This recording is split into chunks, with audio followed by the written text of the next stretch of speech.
Okay, this is Zachary Castellano, and this is my class t-shirt design. I call it the stamp design.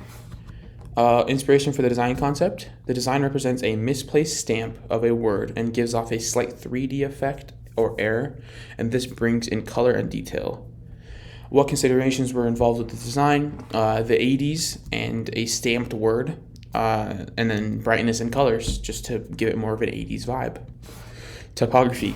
The typography was chose because it fits the time frame and of the 80s. This font represents the common block font of the times.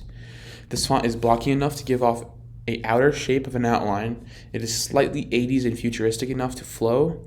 This is the typeface known as Arial Unicode MS. This font was the best fit for the design concept in mind.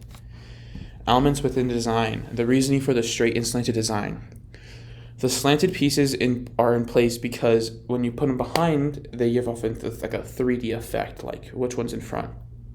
They're slanted because they give off the stamp effect, and they give off an air, and the colors are just 80s themed to give it more of that vibe, and this is done to meet the 80s theme.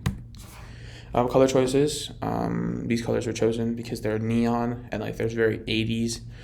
It's because they're fitting because their brightness and excitement to the view in the beholder. This color was commonly used in the 80s. This is the design. It's made to look like a stamp and slightly off, but yeah, this is the design.